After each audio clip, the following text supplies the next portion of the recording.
ان کے لب رنگی کی نچھاور تھی کہ جس نے کہتے ہیں کہ دعوت کا جو قبول کرنا سنت ہے، تو آج کل جو ہے نا وہ دعوت کے اندر خرافات زیادہ ہیں، ناچ گانا ڈی جے وغیرہ، تو کہ اس صورت میں بھی وہاں شرکت کرنا سنت ہے، اور نہ جائیں گے تو یہ ترک سنت ہوگا یا نہیں.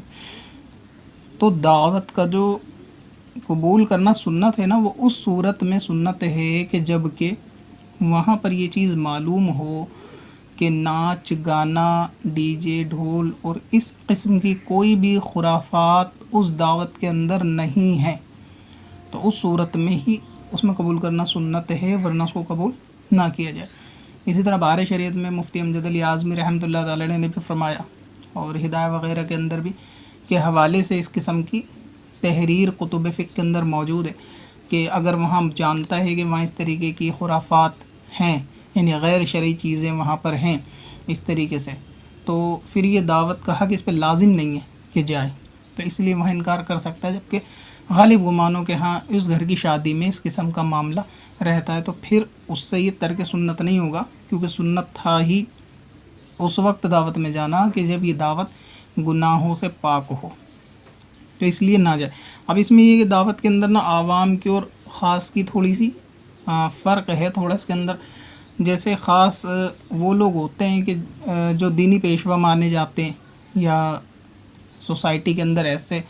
پرسن ہوتے ہیں کہ جن کو لوگ تعظیم کی نیت سے دیکھتے ہیں، وہ خاص کے جملے میں ان کو جب بھی کہا جاتا ہے تو خاص سے مراد وہ لوگ ہوتے ہیں. آپ نے سنا ہوگا نا عوام الناس، یا پھر خواص لوگ، یا خاص اور عام جو ہوتے ہیں. تو جیسے مسجد کے امام ہیں، پیر صاحب ہیں، علاقے کے مولانا صاحب ہیں، مدرسے کے پڑھانے والے مدرس ہیں، یا اس قسم کے گھرانے ہیں کہ جو تعظیم کی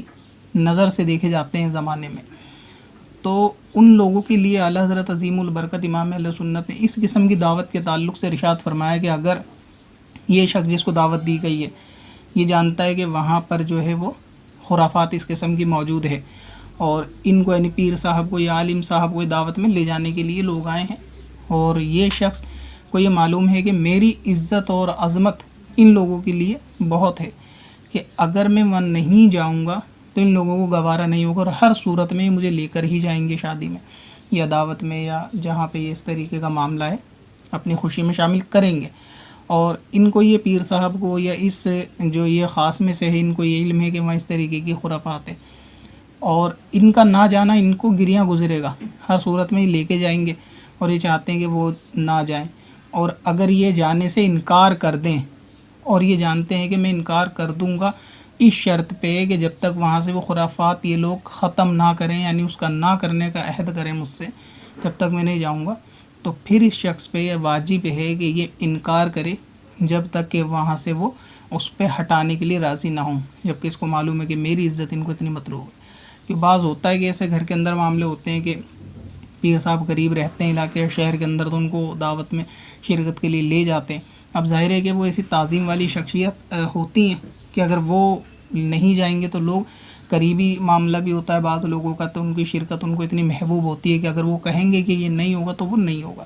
اگر یہ جانتے ہیں کہ اس گھرانے کے اندر میری عزت اتنی ہے اور میرے کہنے کا ادب احترام اتنا ہے کہ میں منع کروں گا تو یہ ان خرافاتوں سے رک جائیں گے، تو پھر ان کو اس بلانے پہ نہیں جانا چاہیے جب تک کہ یہ اس خرافاتوں کو یعنی روکیں نہ. تو یہ اس وقت تک منع کر سکتے ہیں کہ میں نہیں جاؤں گا. اچھا، دوسرا یہ اعلیٰ حضرت امام اہل سنت نے فرمایا کہ اگر یہ شخص جانتا ہے کہ میری عزت ان کی نظر میں ایسی ہے کہ جب تک میں موجود رہوں گا یہ کسی قسم کی میں خرافات نہیں کر سکتے، مطلب یہ کہ پیر صاحب جا کے بیٹھیں اور جس جگہ پر معاملہ ہے وہاں جب تک وہ رہیں گے تو وہاں پہ وہ ناچ گانے کا سسٹم نہیں ہوگا، یا ان کی موجودگی میں اگر یہ شادی میں شریک رہیں گے تو وہاں پہ خرافات نہیں ہو سکے گی، تو پھر تب بھی اس صورت میں ان کو لازم اور واجب ہے کہ یہ جائیں اور وہاں پہ خرافات کو روکیں. یعنی اس قسم کے جب کوئی یہ غالب گمانوں کہ ہاں میرے کہنے سے وہاں فرق پڑے گا، میرے جانے سے، میری شرم سے لوگ وہاں نہیں کر پائیں گے. تو اگر سوال کرنے والے اس آتے ہیں دائرے میں، یعنی خاص لوگوں کے، اگر یہ عالم صاحب ہیں یا پیر صاحب ہیں یا مسجد کے امام ہیں یا کوئی ایسی دینی شخصیت ہیں اپنے علاقے میں جو مشہور ہوں اس اعتبار سے، یعنی عزت دار ہونے کے اعتبار سے کہ لوگوں کو ان کی تعظیم ایسی مقصود ہو کہ ان کی دعوت ہو اور یہ جانتے ہوں کہ میں رہوں گا تو یہ لوگ میرے کہنے سے منع کر دیں گے یا میری شرم سے یہ لوگ نہیں کر پائیں گے تو چلے جائیں، اسی شرط پہ کہ وہاں یہ سب نہیں ہوگا تو میں جاؤں گا، آپ کی عزت ان کو مطلوب ہوگی تو وہ سب ختم کر کے آپ کو لے جائیں گے، جبکہ یہ یقین ہو۔ تو اس صورت میں بھی ایسی شادی میں کہ جہاں یہ سب معاملے خرافات کے ہوں جا سکتے ہیں ان کو روکنے کے لیے، یعنی ایک امر بالمعروف ہوگا کہ نیکی کا حکم دینا اور برائی سے منع کرنے والی بات۔ اور اس کے علاوہ اگر ایسا معاملہ یعنی جو عوام کے لیے ہے کہ کوئی ایسا شخص تو نہیں ہے دینی پیشوا لیکن ایک نارمل مسلمان ہے، اب یہ کہ یہ جائے گا تو پھر اس صورت میں وہی ہے کہ اگر وہاں جانتا ہے ناچ گانا ڈی جے اور کھانا وغیرہ بھی سب ایک ساتھ ہی ہے تو پھر شادی میں یعنی دعوت میں اس طریقے کی جانا سنت نہیں ہے، اس کو منع کر سکتا ہے۔ اور مفتی امجد علی اعظمی رحمۃ اللہ تعالیٰ نے اس کی وضاحت کے اندر ایک چیز اور بھی فرمائی ہے کہ اگر مکان جو ہے نا جہاں کھانا کھلایا جا رہا ہے وہ ان خرافات سے دور ہے، مطلب یہ کہ دوسری جگہ ہال میں ناچ گانے کا پروگرام رکھا ہے اور کسی دوسرے مکان پہ دوسری جگہ پر جو ہے کھانے کا پروگرام ہے، وہی دونوں چیزیں الگ الگ جگہ پر ہیں، تو یہ بندہ پھر وہاں پر جا سکتا ہے جہاں پہ عام کھانا ہو، خرافات والا معاملہ نہ ہو، تو یہ کھانا کھا کر وہاں سے آ سکتا ہے۔ تو اس حساب سے بھی ایسی بارات میں شرکت کر سکتے ہیں کہ جہاں یہ معلوم ہے کہ ناچ گانا ہوگا، لیکن یہ کہ ایسی شخصیت کو الگ بٹھایا جائے گا ان لوگوں سے، خرافات والوں سے، یا یہ جو خرافات والے معاملے ہیں نا یہ نوجوان لڑکے کر رہے ہیں الگ، کہیں انہوں نے ڈی جے وغیرہ بک کرا دیا دوسری گلی میں وہاں یہ سب کر رہے ہیں، اور لیکن کھانے کا دعوت کا تعلق دوسری طرف ہے، تو اس صورت میں بھی جا سکتے ہیں جہاں کھانا وغیرہ ہو وہ کھا کے آ سکتے ہیں۔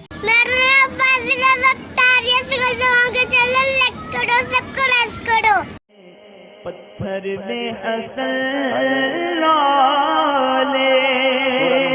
پرن